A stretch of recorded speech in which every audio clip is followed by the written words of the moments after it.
Apocalipsis 14, imágenes de la victoria de Dios y la derrota de la bestia. A.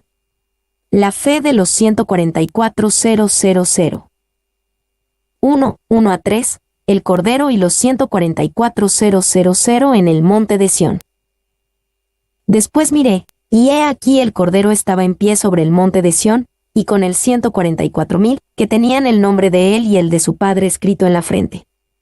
Y oí una voz del cielo como estruendo de muchas aguas, y como sonido de un gran trueno, y la voz que oí era como de arpistas que tocaban sus arpas. Y cantaban un cántico nuevo delante del trono, y delante de los 4 seres vivientes, y de los ancianos. Y nadie podía aprender el cántico sino aquellos 144,000 que fueron redimidos de entre los de la tierra. A. El Cordero estaba en pie sobre el monte de Sión, y con el 144,000. Estos 144,000 fueron vistos por última vez en Apocalipsis 7, donde fueron identificados como un grupo de creyentes judíos que ministraron durante la Gran Tribulación, y se les dio un sello de protección durante ese periodo. Estar sobre el monte de Sión con el Cordero muestra que salen victoriosos de la Gran Tribulación. La bestia de Apocalipsis 13, ciertamente, no ha derrotado a los 144,000. Aquí ellos están triunfantes, adorando, y firmes con Jesús. Y Apocalipsis 14 contestará 2 preguntas importantes que surgen de Apocalipsis 13. La bestia de Apocalipsis 13 es terrible y asombrosa, puede hacer guerra contra los santos, y vencerlos. Apocalipsis 13:7. Así que es justo preguntar, ¿la bestia salió completamente victoriosa sobre el pueblo de Dios? La presencia de los 144,000 en el monte de Sión con el Cordero enfáticamente dice que no. La segunda pregunta tiene que ver con el mismo dictador satánico, ¿qué le sucede a la bestia y a sus seguidores? El resto de Apocalipsis 14 contestará esa pregunta. 2. En Apocalipsis 7, los 144,000 son vistos en el principio de la Gran Tribulación. Apocalipsis 14 los muestra triunfantes al final de la Gran Tribulación. B. En pie sobre el monte de Sión, ¿por qué están reunidos en el monte de Sión? Sión, el antiguo nombre dado a las colinas que conforman Jerusalén, es el lugar en donde el Mesías junta a sus redimidos y reina sobre la tierra. Salmos 48, Isaías 24:23, Joel 2:32, Abdías 17 y 21, Miqueas 4:1, 4:7. Y algunos comentaristas ven al monte de Sión como al Sión celestial referido en Gálatas 4:26. Según esta forma de pensar, los 144,000 son víctimas de esta bestia, y ahora están en el cielo con Jesús. Pero ese punto de vista no parece concordar para nada con el contexto.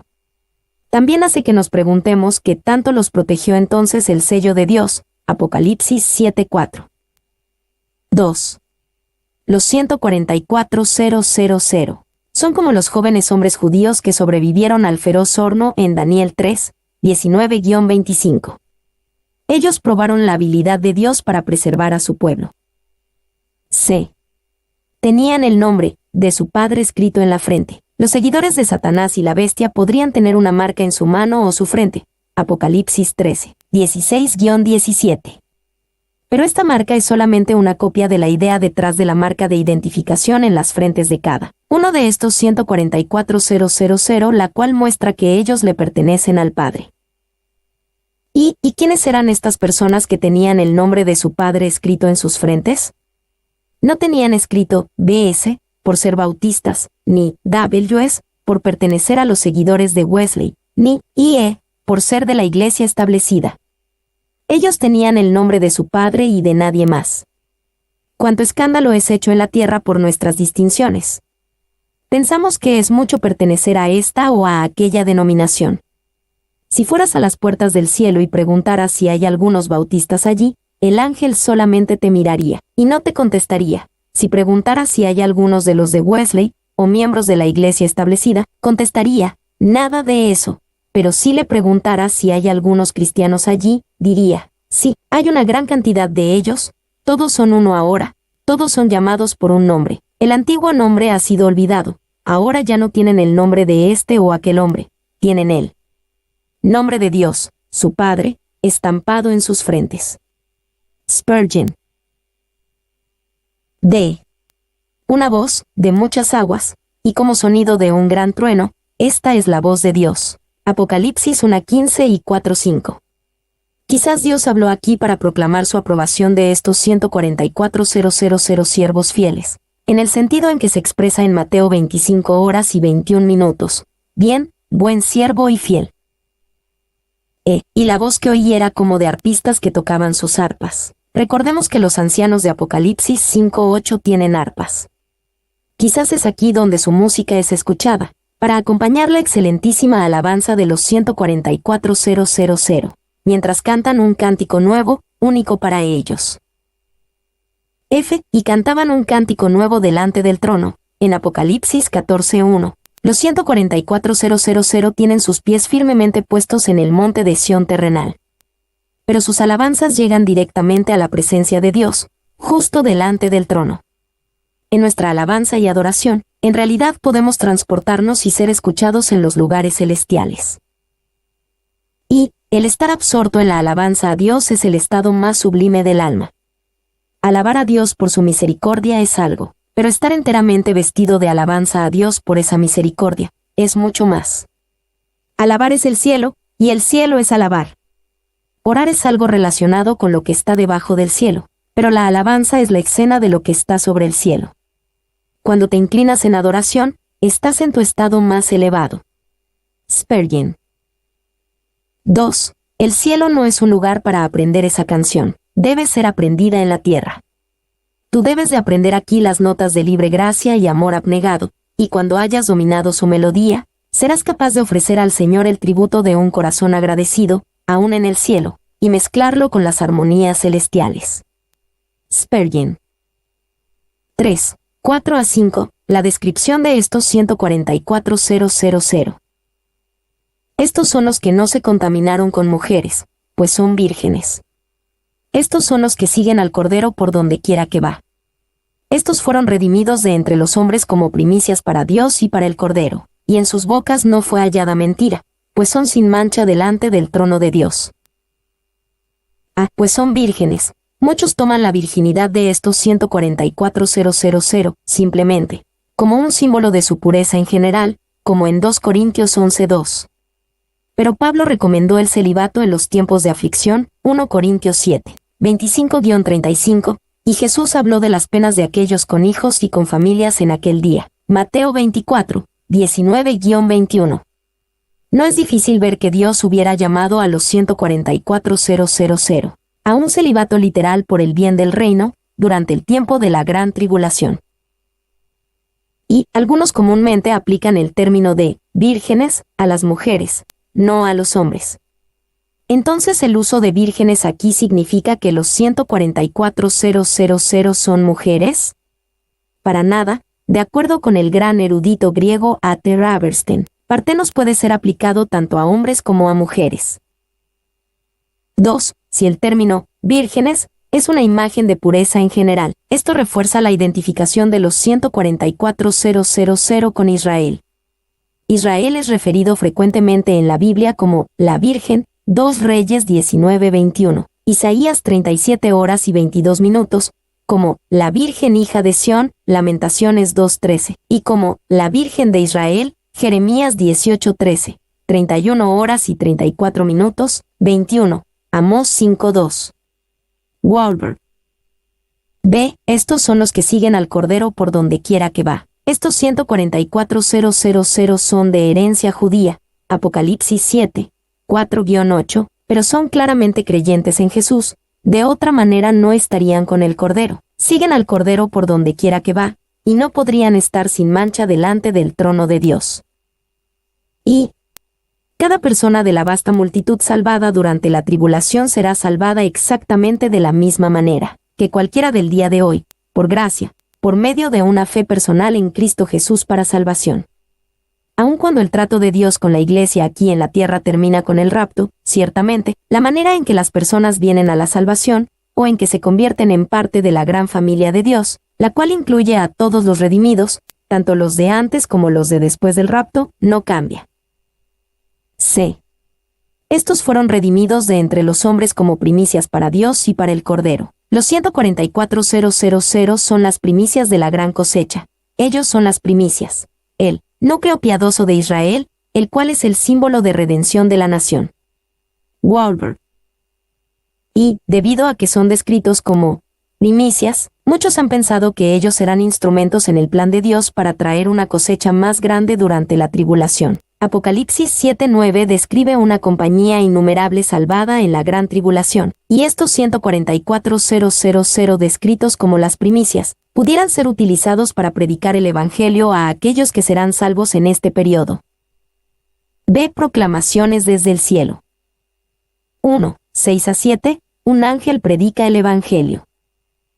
Vi volar por en medio del cielo a otro ángel, que tenía el Evangelio eterno para predicarlo a los moradores de la tierra, a toda nación, tribu, lengua y pueblo, diciendo a gran voz: Temed a Dios, y dadle gloria, porque la hora de su juicio ha llegado, y adorad a aquel que hizo el cielo y la tierra, el mar y las fuentes de las aguas. Vi volar por en medio del cielo a otro ángel, que tenía el Evangelio eterno para predicarlo a los moradores de la tierra. Este otro ángel predica el Evangelio, pero también anuncia juicio, porque la hora de su juicio ha llegado. Debido a que el juicio de Dios es tan evidente en la tierra durante la gran tribulación, no es de extrañar que la multitud de aquellos que son salvos en este periodo no se puede contar. Apocalipsis 7, 9-14. Y a algunos hoy día les gusta identificar su ministerio o la tecnología que usan para llevarlo a cabo, con este ángel que vuela en medio del cielo. Un prominente ministerio de televisión nombró al satélite que usan como Ángel 1, con la esperanza de dar cumplimiento a este versículo. El deseo de conectar la tecnología o los eventos contemporáneos con este ángel no es nada nuevo. Adam Clarke, a finales del siglo XVII, dice: pero la visión se ve realmente descriptiva de una nueva institución, con el título de La Sociedad Bíblica Británica y Foránea, cuyo objetivo es imprimir y hacer circular las escrituras del Antiguo y Nuevo Testamento a través de todos los habitantes del mundo y en todas las lenguas que se hablan en la faz de la tierra. 2. John Trapp, a finales del siglo XVII, también vio un cumplimiento de esta profecía. Se considera que es John Wycliffe, quien escribió más de 200 volúmenes en contra del Papa, y que fueron medios de mucho bien para muchos. B. Temed a Dios, y dadle gloria. Esto es lo que el ángel le dice a todo el mundo que haga. Ellos pueden hacer esto y dar gloria a Dios, y adorarle voluntariamente en esta vida, o ser obligados a darle gloria después. Y es cierto que un día todos le darán gloria a Dios. Filipenses 2, 9-11 dice: por lo cual Dios también le exaltó hasta lo sumo, y le dio un nombre que es sobre todo nombre, para que en el nombre de Jesús se doble toda rodilla de los que están en los cielos, y en la tierra, y debajo de la tierra, y toda lengua confiese que Jesucristo es el Señor, para gloria de Dios Padre. 2. Aquí está la amarga ironía de su suerte. Aunque se condenaron a sí mismos por la eternidad al rehusarse a enfrentar la verdad, un día serán obligados a encararla. Tarde o temprano la gloria, que ellos se rehusaron a dar al Creador de manera voluntaria, les será quitada el día de la ira. Kittel. 3. Juan dice que este es el Evangelio eterno, y puede sonar diferente al Evangelio que escuchamos que se predica hoy día. No es tan diferente, pero es predicado en un tiempo diferente y específico, a aquellos que estén al final de la gran tribulación. Por tanto, aún algo del mensaje del Evangelio suena. Es el Evangelio, pero es el Evangelio en la forma que toma cuando la hora del juicio ha llegado. Es una de las últimas llamadas a la gracia a un mundo apóstata. Cis. C. A toda nación, tribu, lengua y pueblo. Este puede ser un cumplimiento válido de la promesa de Jesús en Mateo 24:14, en donde dice que el Evangelio sería predicado a todo el mundo antes de su segunda venida.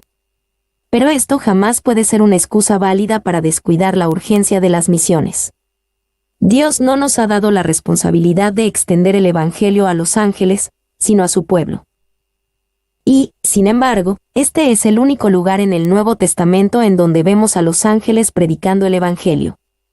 En la sabiduría sublime de Dios, Él ha escogido dar esa responsabilidad solamente a las personas, excepto en raras ocasiones. 2:8. Un ángel anuncia la caída de Babilonia. Otro ángel le siguió, diciendo: ha caído Babilonia, la gran ciudad, porque ha hecho beber a todas las naciones del vino del furor de su fornicación. Ha caído Babilonia. Más sobre Babilonia vendrá en Apocalipsis 17. Por ahora, es suficiente verla representando a la humanidad en una rebelión organizada en contra de Dios. Y, algunas veces Babilonia, proféticamente, se refiere a la ciudad literal, otras, al sistema religioso o al sistema político, todas derivadas del malvado carácter de la Babilonia histórica. Wahlberg.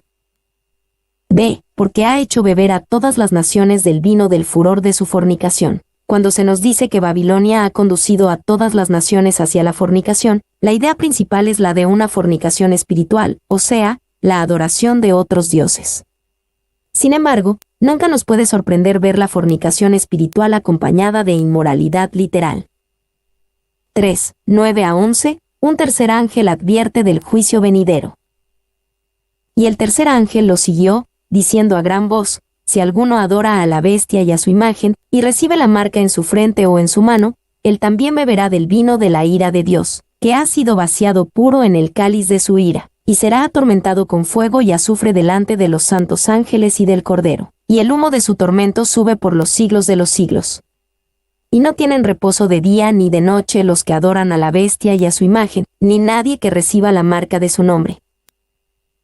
Si alguno adora a la bestia y a su imagen, y recibe la marca en su frente o en su mano. Esto nos recuerda que hay una conexión entre adorar a la bestia y a su imagen y recibir la marca en su frente o en su mano. Nadie por casualidad o accidente recibirá la marca. La conexión entre adorar a la bestia y tener la marca es lo suficientemente clara. Y puede que recibir la marca sea visto como algo inocente por aquellos que moren en la tierra. Quizás para ellos no sea más que un simple juramento de alianza y devoción al anticristo y a su gobierno. Era lo mismo en los primeros siglos del cristianismo, en donde quemar una pizca de incienso a la imagen de César, y decir que César es Señor, era un inocente acto de deber cívico para los antiguos paganos. B. Él también beberá del vino de la ira de Dios, que ha sido vaciado puro en el cáliz de su ira. Aquellos que adoran al anticristo son forzados a beber el vino de la ira de Dios. Esta copa de la ira de Dios es como vino sin diluir, mezclado con especias para hacerlo aún más fuerte, puro. Y la idea de que Dios tiene la copa de la ira, la cual hace que aquellos bajo el juicio la beban, está expresada más de 13 veces en la Biblia. Salmo 75, 8 y Jeremías 25 horas y 15 minutos son algunos ejemplos. Esta es la idea detrás de la copa que Jesús quería evitar si hubiera sido posible. Mateo 26 horas y 39 minutos. Jesús voluntariamente tomó la copa de la ira del Padre, la cual nosotros merecemos. Aquí, los enemigos de Jesús no tienen elección, son forzados a tomarla. C.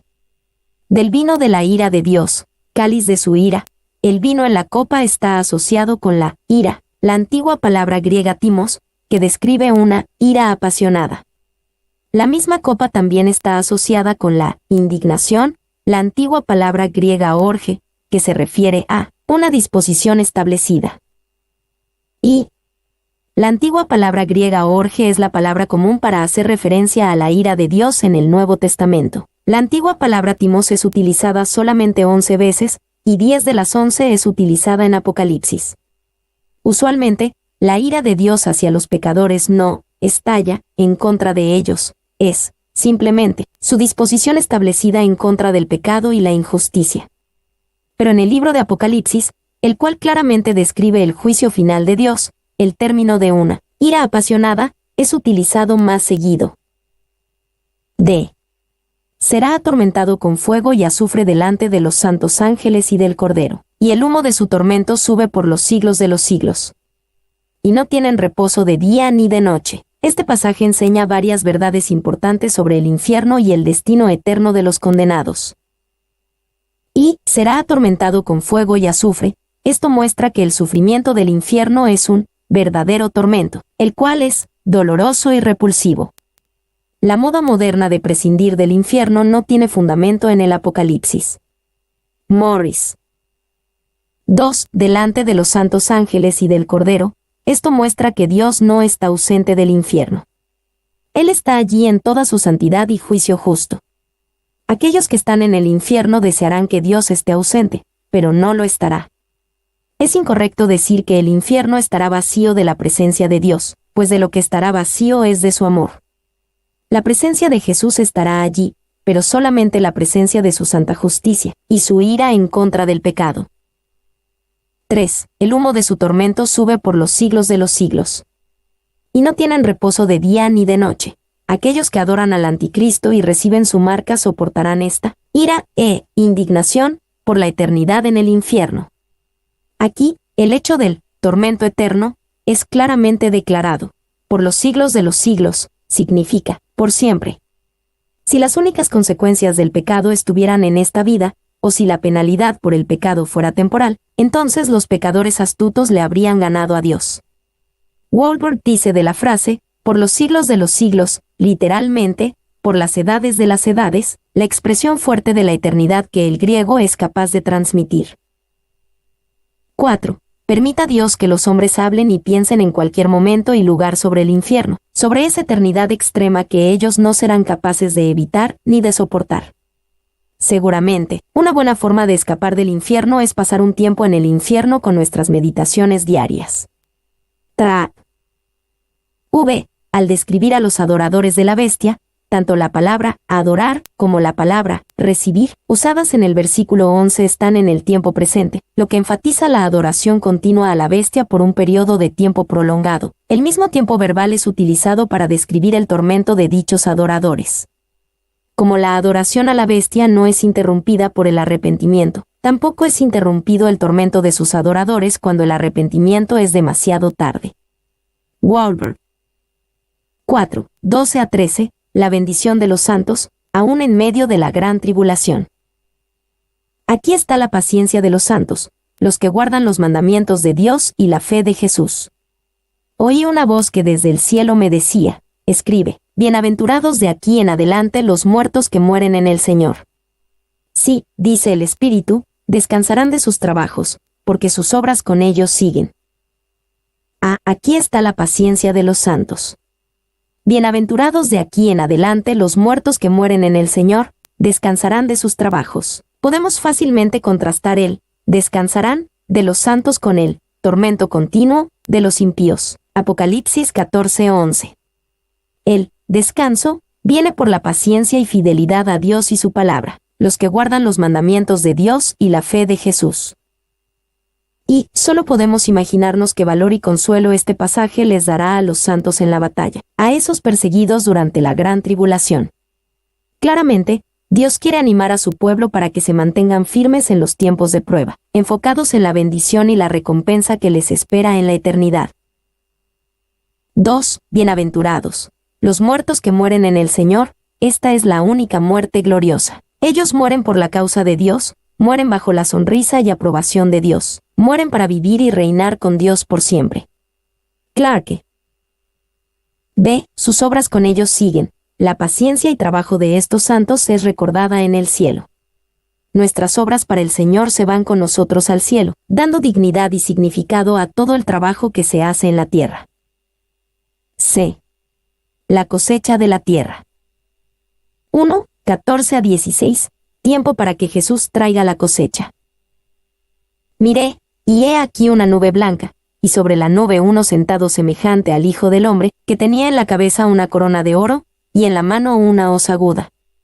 Y del templo salió otro ángel, clamando a gran voz al que estaba sentado sobre la nube, mete tu hoz, y siega, porque la hora de segar ha llegado, pues la mies de la tierra está madura. Y el que estaba sentado sobre la nube metió su hoz en la tierra, y la tierra fue segada. Sobre la nube uno sentado semejante al Hijo del Hombre, que tenía en la cabeza una corona de oro, y en la mano una hoz aguda. Algunos tienen dificultad para identificar a Jesús con el que está cosechando aquí. Ellos tienen dificultad con que Jesús responda a otro ángel que salió del templo. Pero es poco probable que alguien llamado el Hijo del Hombre, y que use una corona de oro sea algún otro y no Jesús. Y que tenía en la cabeza una corona de oro. Cuán diferente será verlo con una corona de oro sobre su cabeza, de lo que era verlo usando la terrible corona de espinas que los crueles soldados trenzaron y encajaron sobre su frente.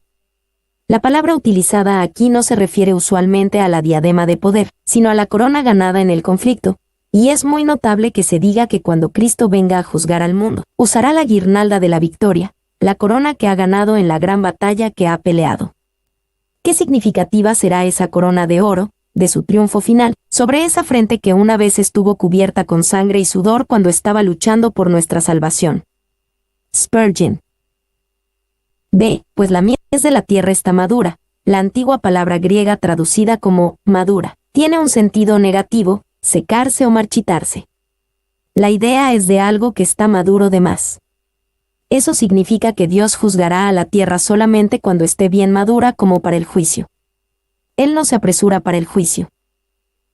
Y se debe de recordar que la maldad tiene su cosecha, así como el bien.